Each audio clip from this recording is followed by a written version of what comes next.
Chipaz Promotions National Cup Clash Angatisangana Muswa 20 December. Of course, a big shout out to the Chipaz Promotions. Chibaba, what's your name? My name is Godfatha Templemanzim. Chibaba, what's your name?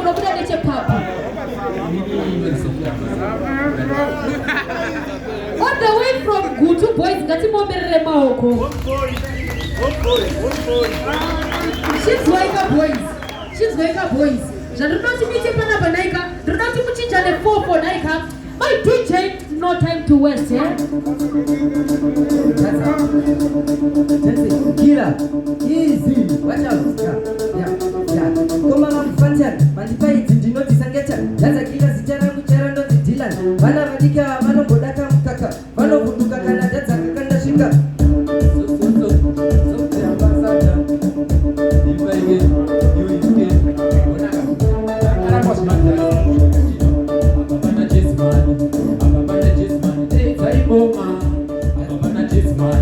Ababana Jismani gets I police.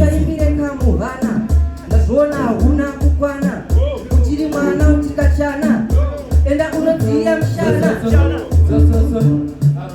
Ndova Petra, Ndova Waura, Papana Vadiki, Pachakaura, Kanatauya, Izuma, Ambasata, Yotaura, and Joseph Mayweta, Katisika, and Kawana, Tiketa, Panapatino, Ambasata, Tirita, Toyeta, and the Pino Putima, Utan, to pay tiny. They want to pay tiny, one time, to pay Yati, to pay tiny.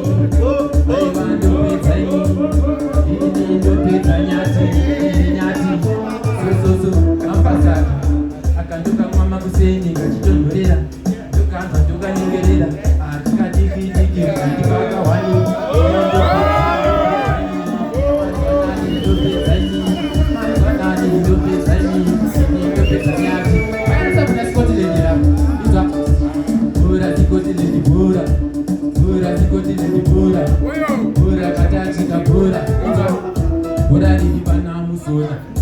Urarivi pana biliata chewe moti tichana dzipo kuko maoko vanobata 21 marona popa ndo vanopedza udzungu jeriso njina ganasi bhora rapinda mugeti bhora ndikoti nendibhora bhora katachika bhora vanobaya bhora chimino bhora ndikoti nendibhora bhora katachika bhora